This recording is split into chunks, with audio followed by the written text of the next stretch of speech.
Now then, you're very welcome back. So a story which has caught our eye, Irish runners, in particular the women's 800 metres group, are setting all sorts of records at the moment. The Irish indoor record has been smashed twice in the space of a week. There was Nadia Power last Wednesday, followed by Siofra Clary-Butner over in Arkansas.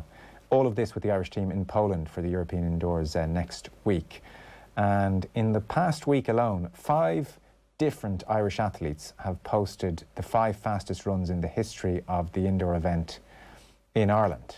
And it seems as well that the rankings when it comes to this 800 metres are off the charts. So 4 of those athletes, Siofra Clary-Butner, Nadia Power, Georgie Hardigan and Louise Shanahan, are inside the top 20 in the world rankings, which is more than any other country in the top 20. So to explain all, we're joined by Cathal Dennehy of the Irish Independent, the Examiner, the Guardian and beyond. Cathal, thanks for joining us. Most welcome, Joe. Great to be on. So we'll broaden this out because I know the issue of the super spikes is being much discussed in athletics at the moment. But the Irish 800 metre women, they're on fire at the moment. What's going on here? They are certainly on fire. I think you can certainly attribute a little of it to the super spikes. It'd be unreasonable to say it's got nothing to do with shoes. But on the flip side, I think you'd be going too far to say it's only down to the shoes, because there's a lot more going on here. The standard in general has been going up in recent years in Irish athletics. Coaching is better. I guess people like Ciara McGeehan have paved the way, sort of inspiring other athletes really to prove that it's possible. And I think it's a completely unfounded theory, but I think lockdown has actually helped a lot of athletes. A lot of these athletes are in college. A lot of them work full-time jobs. Like Louise Shanahan, I was speaking to her today. She's studying for a PhD in quantum physics over in Cambridgeshire, and she just says, you know, they're not in the lab, she's at home all the time. Georgie Hardigan, the athlete who qualified for European Indoors the other day, she works full-time with On Running, and she says normally, you know, her normal life is running around the country over in England, visiting different running stores. She says all the stores are closed most of the last year, so she's just at home, and she says because of that, she's recovering a lot better from sessions, she's resting a lot more. And I think that's the case for a lot of athletes, really, that especially the non-professional athletes. Obviously for your Ciara McGeehan's, life is as it always was, really, they're full-time athletes. But for a lot of the other athletes kind of slightly below that standard, the kind of 201, 202, 203 women, a lot of them are full-time jobs or in college. So without any of the other distractions, their sole focus really is running these last, I suppose, 6 or 8 months. And I think we're starting to see the effects of that as well. But yeah, no denying, I think that shoe technology is also driving this progression in times. Yeah, for sure, and we'll definitely get into that. But to have 4 in the top 20 in the world rankings at the moment, that seems outrageous for Ireland, and certainly like way ahead of anything we've had in history. Is COVID in any way skewing the rankings? Maybe fewer meets happening, or is this just where they genuinely are in the global sport? It is skewing it a little in terms of a lot of other jurisdictions. Well, as we've seen, even Ireland didn't have any races for the last few months, and that's the case in a lot of other countries. But I think really in Europe, I think things are almost normal. You know, pretty much every high-level European athlete is racing this indoor season, and that's purely because the European Indoor Championships are next week. A lot of other jurisdictions, like in Africa, you know, in America, South America, a lot of them don't have those kind of big regional championships to look forward to this spring. So a lot of them are taking their time a lot more, and they're sort of, I suppose, just putting in the training blocks ahead of the Olympic Games and the outdoor season. So there isn't that same pressure as there is for Irish athletes, where, as we saw, there is such competition for places at the European Indoor Championships among Irish athletes that they really did get after it this indoor season. So yeah. I think even taking that into account, you know, it's astonishing how many Irish athletes are now up there on the European list and on the world lists. I mean, we've got 4 in the top 20. I think we've 2 in the top 10 there, and even Isilda O'Donnell, the 5th best athlete with a 202, is also in 26th place in the world. So it's an astonishing progression in depth, and I think you do have to credit, even though we'll obviously get into the shoe technology, you have to credit the hard work of the athletes and the coaches who are guiding it, because it really is the rising tide that's lifted all boats.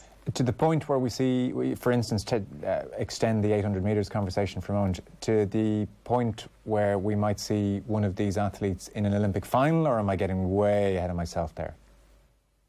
I think you're getting a little ahead of yourself. Right. I would hate to burden them with that expectation. Because no, you see, it's just it's actually kind of hard to get a sense of where they are. So it's you know, that would be, I suppose, the ultimate barometer. So we're not quite saying it's that off the charts.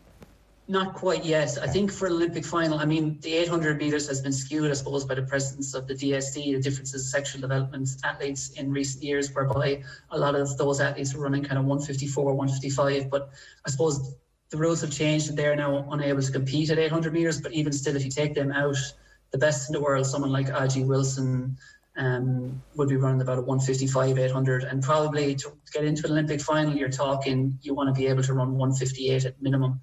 Right now, obviously, Ciara McGean is the only Irish athlete who's gone below 2 minutes in history with a 159 last summer.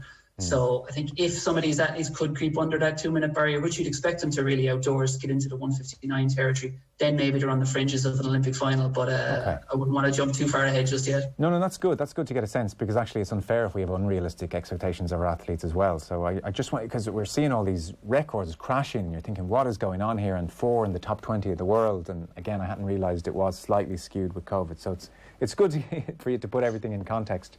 On the issue of the shoes then, we've talked about the massive improvements in shoe technology on the show numerous times, like the Nike Vaporfly, for instance. Transformed road running, you could say. If we're talking like a 4% differential, that's transformation when we're talking about the finest of margins. So that's road running. We're now talking about the shoe technology jumping ahead massively on the track, so hence super spikes. So what's going on? How new is all this technology and what's been the impact? It's been massive, really, but it's been a lot slower than it's been on the roads. So on the roads, it showed up first in 2016. Nike built its Vaporfly shoe, and back then it was still only a prototype. And really, what went on then, a lot of people see as, I won't say criminal, but certainly it was by the law, against the law as it was written at the time by the IAAF, formerly World Athletics, which said that all shoes used in competition needed to be freely available. That was not the case with the Nike Vaporfly. Nike had this prototype in 2016. It gave it to its select handful of elite athletes before the 2016 Olympics to obviously be up there in the Olympic marathon. And then it was the following year where they did, I guess, the big launch with Eliud Kipchoge's attempt to run the sub 2 hour marathon. And after that, it hit the mass market. So really the rules were being broken back then by Nike. But to be honest, that is a rule that was never properly policed. And a lot of brands over the years, it's not just Nike, they would have had athletes running prototype shoes. But then in the years that went by, once all athletes had access to that road running shoe, we saw the records absolutely tumble. 4% is said to refer to the difference in running economy, which in the real world translates to probably about a 1.5–2% improvement in actual time. But that in itself is colossal. You're talking about between, I'd say, 1 and 3 minutes off your marathon time, which for the elites is massive. On the track, we didn't see this technology show up really until about 2019, I would say. And I remember being at the World Championships in Doha and just standing beside a couple of athletes in the mixed zone. And there was some athletes walking through and we were looking at their feet and just going, what in God's name are those things? And so what we were referring to... I've never seen a pair. What's so mad about these things? They're kind of, I suppose, spike plates normally would be quite flat and a single plane. And then Nike in 2019, they brought out the Victory spike, and the Victory was no spike, but they brought out a new version of it for the middle distance that had a carbon plate embedded in the midsole, which isn't too unusual. A lot of spikes would have had plates over the years, but it also had these kind of air pods in the forefoot just under the spike plate that almost was said to provide, I guess, a stabilizing or propulsive effect. And when you add what they had in their running shoes, which was this hyper-responsive Pebax foam. It's a very light but very responsive foam. I guess the best way to think about it in real terms would be like the Flubber movie, in terms of that responsive bounce you get out of it. When you hit it off the ground, it does provide that. And it's not just the foam and it's not just the carbon plates, because a lot of these spikes don't actually have carbon plates, like the distance spike that the world records are broken in for the 5,000 and 10,000 last year. Yeah. That's not a carbon plate. It's actually a Pebax. It's a hard plastic plate. But it's combined, and I guess the shoe engineers have figured out in the recent years how to combine these foams and plates at certain angles where they provide just the most efficient way of running possible. And while that wasn't really being seen on the track up until 2019, in the last year and a half or so, I mean, you have to have your head in the sand not to see what's happening. The national records are falling, world records are falling. Right. And if you were to objectively look at a lot of them and compare athletes across the era, now Mondo tracks are produced by Mondo, the Tartan tracks, they have improved a little, but it's pretty much negligible. Training knowledge has improved a little, it's negligible. And if anything, like anti-doping has got much, much better in the last 2 to 3 years. So really, time shouldn't be jumping forward like this. The only explanation for it is that we have this new technology on athletes' feet, and at this point, really, it's undeniable that it's making a huge impact. Right, okay. So I see Nike has the Air Zoom Viper Fly, which is very much for sprint. Mid-range is Air Zoom Victory, and the long distance is the Dragonfly. And New Balance athletes are wearing prototypes as well. So if you're not Nike and you're not New Balance, are you sort of screwed? For a long time, if you weren't Nike, you were screwed, and you were being left behind. I would say that was the case up until 2019, either on the track or the road at the World Championships. They definitely had an edge. In the last couple of years, and that's why a lot of times Nike would have been so protective of their technology, why they wouldn't have wanted this on mass sale, because as soon as it is, the other brands are going to be cutting up the shoe and figuring out how to replicate it for their own brands, because it is a copycat game. But yeah, Nike, New Balance had its carbon-plated spike released last year. I think Ciara McGeehan was wearing it when she broke the national record for 800 metres. I think Schiefer would have been wearing that as well last weekend when she broke the indoor record. Adidas athletes are so far, I suppose, in what you would call old tech. So the women's 1500 meter world record went down there recently to Cathal Dennehy, who was running, I suppose, the same technology in Adidas shoes that would have been available a few years ago. Okay, so still possible if you're an exceptional athlete.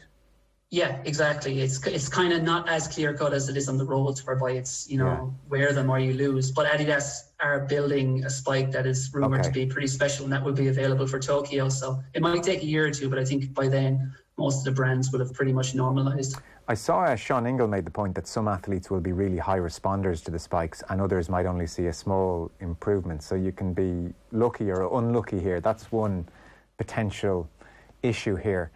Is there much consternation over what it's going to do to the records of many great athletes? Like, I guess you can sort of make the argument if it's a relatively level playing field currently, when everyone lines up in Tokyo, then okay, fair enough. Once most athletes have the same technology, you can sort of live with that. But for instance, is there consternation over what happens if an athlete who's not a patch on Usain Bolt beats Usain Bolt's record, and we all kind of feel it's because Bolt didn't have the shoes that the lesser athlete has? Like, where does that leave athletics? Is there much consternation even at an authoritative level?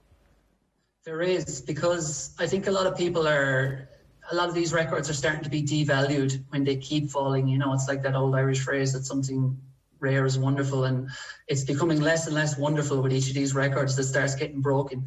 And I suppose while some records a lot of the people in the sport would love to see broken, like a lot of the East German records or a lot of the clearly drug-aided records of the 80s and 90s. Yeah. There are other records more recently that obviously were by these hyper-gifted athletes, kind of all-time legends of sport, that people, I think, would wince if they saw them being broken by someone and it being put down to a less talented athlete via shoe technology. And what I've heard about that Nike spike, the Viperfly, Nike built it last year for the Tokyo Olympics, and it was specifically for the 100 meters. But its construction, I guess, wasn't deemed legal under the new rules that were announced early last year, and they never submitted it for, I guess, release. Right. Because it had a kind of an external plate, almost like an Oscar Pistorius type blade hanging off the shoe, kind of. And I had heard in testing it had done some scary things to ground contact times, and an athlete I was speaking to, again, take this for what it's worth. It's word of mouth, but they'd heard that it gave as much as 0.3 off 100 meter time. Wow. And if you consider that in 100 meters, whereby, a lot of the best athletes in the world at 100 meters at the moment, now Christian Coleman's band anyway, will be running in around the 9.85 kind of region. Okay. If you take 0.3 off those times and that was allowed, it would be Bolt's record would be very quickly gone. Yeah. But at the moment it wasn't allowed, but you can be sure that Nike will modify it to some degree this year so it complies with regulations, and they'll be out with something quite similar, I would imagine. So in an ulterior universe, Bolt ran 9.28 maybe with those shoes, potentially. Exactly, and that's what we're probably looking at. You see Sonia Sullivan getting written off the list, and I think what the whole thing has done really is rendered comparisons between eras and different generations of athletes absolutely obsolete. And now I think that's kind of always been the case. If you go back to Emil Zatopek, no one really compared him to Haile Gebrselassie because the tech is just all so different across the eras.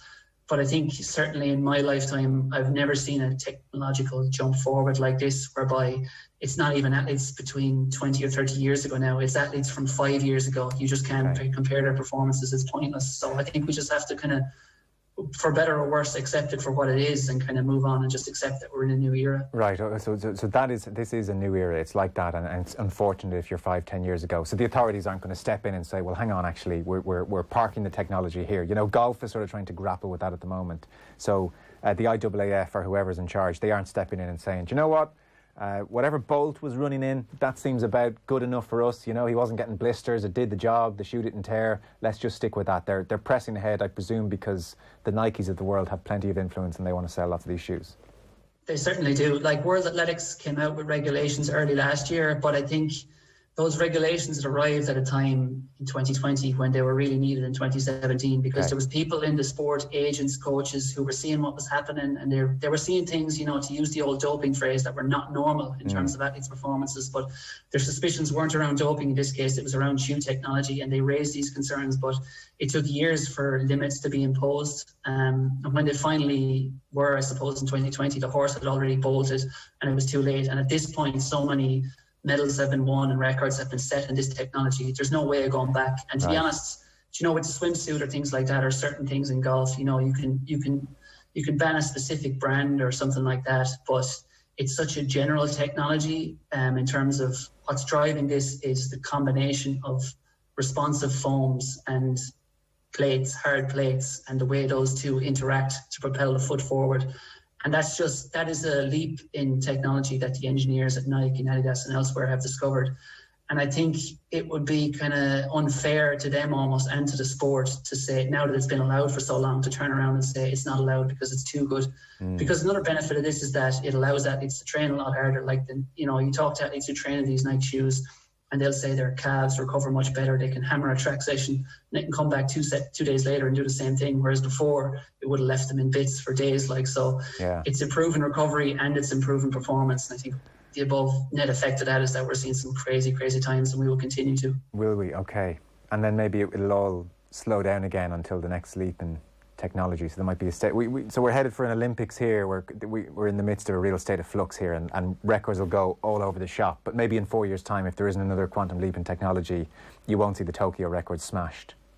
Yeah, I completely think that's going to happen, and I think people will get over it. We've been talking about it non-stop for the last 2 to 3 years in the sport, but once the technology is kind of equalised among the brands and all athletes have access to, which they don't fully at the moment, but I think in another year to a year and a half, it will have kind of equalised, and then I think the conversation will eventually move on, and I think records will start becoming the kind of more rare specimens they once were. An interesting kind of development. I was, again, reading that Sean Ingle piece, and he was making the point that usually, I mean, athletes can't wait to talk about how great their sponsor is, and like the equipment is amazing and you should go out and buy it, and, you know, I want to sign my new contract.